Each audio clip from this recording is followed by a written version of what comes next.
मेरे चैनल से जुड़े तमाम शिक्षा सेवक तालमेल मरकज़ भाई बहनों का स्वागत है। दोस्तों, अभी सबसे ज़्यादा असमंजस की स्थिति में अभी हैं कोई तो शिक्षा सेवक और तालमेल मरकज़ हैं। सारे विभागों में सारे कर्मचारियों के प्रति सरकार ने कुछ न कुछ इस चुनावी वर्ष में कुछ तोहफा दिया है। वेतन की बढ़ोतरी हुई है, किसी का नियुक्ति हुई, किसी का ट्रांसफ़र हुआ, सबको कुछ न कुछ हुआ। लेकिन शिक्षा सेवक और तालमेल मरकज़ के प्रति अभी तक कोई भी साफ संकेत नहीं मिल पा रहा है कि क्या होगा। देखिए, अभी चुनावी वर्ष है। मेन बात ये है कि ये चुनावी वर्ष है।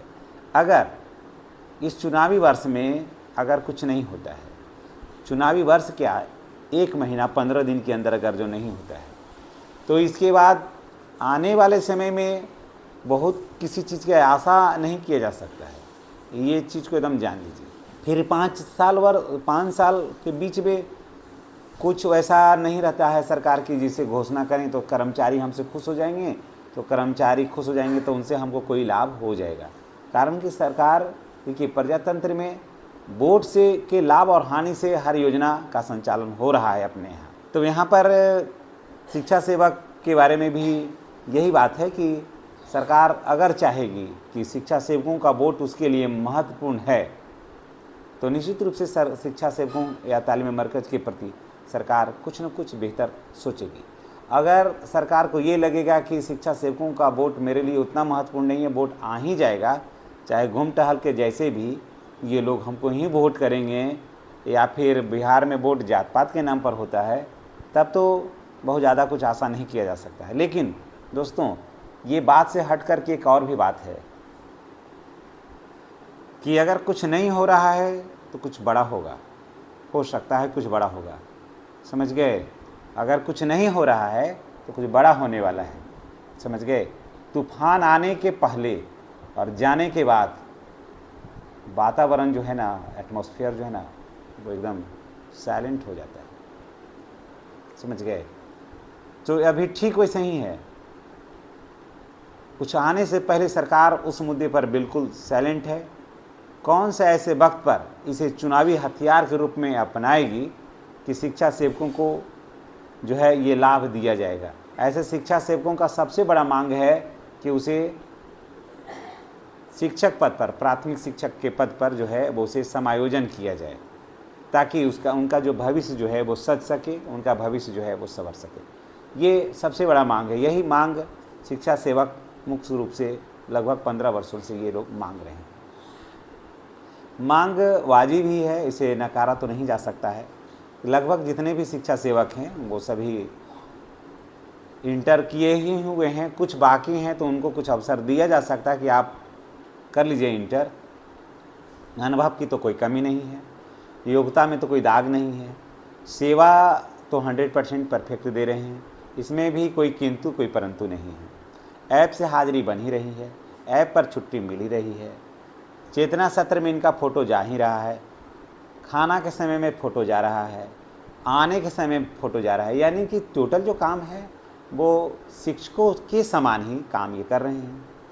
और वेतन का भी प्रोसेस सेम वही है, कहीं कोई नहीं है। बस ज़रूरत है इनका एपीएफ में देखिए कटौती हो रहा है, सर्विस बुक पर काम कहीं कहीं हो चुका है या कहीं हो भी रहा है। उसके बाद ज़रूरत है अब शिक्षक पद पर समायोजन करने का। पेमेंट भी मान के चलिए कि अभी 23,000 रुपया है, तो अभी विशिष्ट शिक्षकों का अभी वहाँ पर 35,000 रुपया है, तो पेमेंट में भी ज़्यादा लोचा नहीं है। थोड़ा सा और हल्का सा ऊपर चढ़ने का ज़रूरत है और शिक्षक पद पर समायोजन करने का ज़रूरत है। अगर शिक्षक पद पर समायोजन इन शिक्षा सेवक या तालीम मरकज़ को हो जाता है तो सरकार के ऊपर बहुत ज़्यादा वित्तीय बोझ पड़ने वाली नहीं है। कारण कि पीएफ में कटौती हो ही रहा है, सारा कुछ हो ही रहा है, तो सिर्फ एक घोषणा और पत्र निकालने की देरी है। माननीय मुख्यमंत्री ने भी कई बार अपने मन से कहा है कि शिक्षा सेवकों की मांग के प्रति वो संवेदनशील है और इस पर विचार करेंगे। कुछ खास मंत्रियों को इसे रेफर भी किया, लेकिन शायद वो मंत्री जो हैं इस बात पर उतना बेहतर तरीके से संज्ञान नहीं लिए। कारण कि देखिए, शिक्षा सेवक का भी उम्र जो है ना, वो धीरे धीरे ना लास्ट स्टेज में जा रहा है। जितने शिक्षा सेवकों को मैं भी जान रहा हूँ उसमें से मान के चलिए कि 40% शिक्षा सेवक ऐसे हैं जो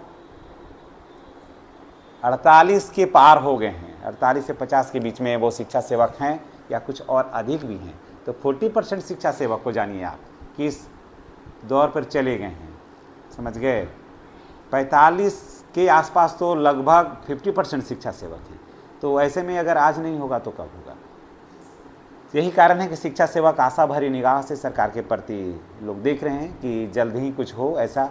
और देखिए बहुत सारे ऐसे टोला भी रहे जहाँ पर शिक्षा सेवकों की नियुक्ति होनी चाहिए थी, वहाँ से बच्चे आज विद्यालय नहीं आ रहे हैं या फिर अगर नामांकित हैं भी तो नियमित नहीं आ पाते हैं। तो वहाँ यहाँ पर भी शिक्षा सेवक की बहाली नहीं हुई है, जिसके वजह से विद्यालय को काफ़ी खामियाजा भी भुगतना पड़ रहा है। उपस्थिति को लेकर के आज बहुत सारे टोला से बच्चे जो हैं वो आने में आनाकानी करते हैं, कारण कि बरसात में और भी कठिनाई होती है वैसे बच्चों को। और वहाँ जब शिक्षा सेवक रहते हैं या तालीमी मरकज़ रहते हैं तो वहाँ से उन्हें बुला करके लाते हैं और इस स्कूल में पहुँचाते हैं। तो शिक्षा सेवक भाई बहनों को थोड़ा वेट करना चाहिए।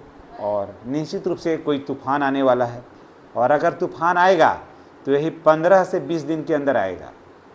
अगर कोई तूफ़ान आएगा तो यही 15 से 20 दिन के अंदर तूफ़ान आएगा, और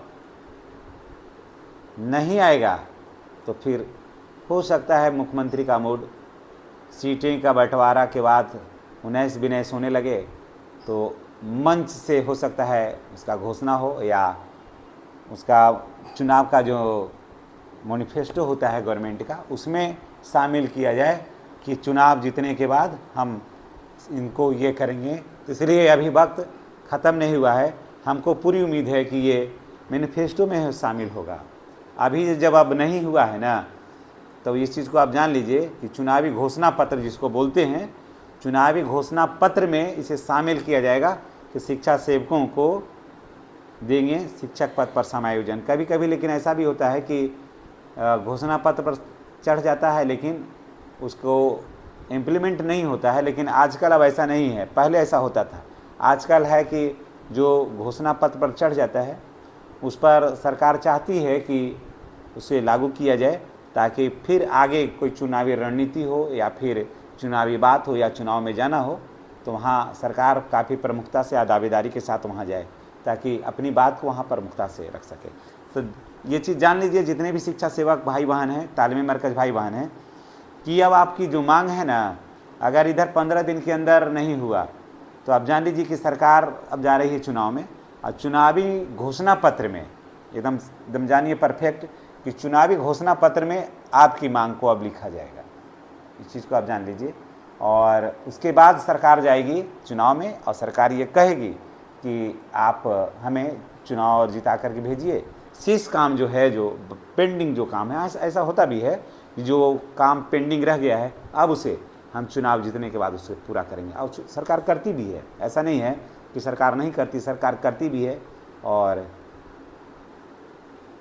3 माह के अंदर ही, सरकार गठन के 3 माह के अंदर भी सरकार बहुत सारे कामों को कर चुकी होती है और घोषणा कर चुकी होती है, सारा कुछ कर चुकी होती है 3 माह के अंदर ही। और उसके बाद उसे 3 वर्ष तक उसको पूरा करते रहती है। इससे क्या होता है कि सरकार के प्रति लोगों का रेपुटेशन बनता है और सरकार के प्रति विश्वास लोगों को जगता है।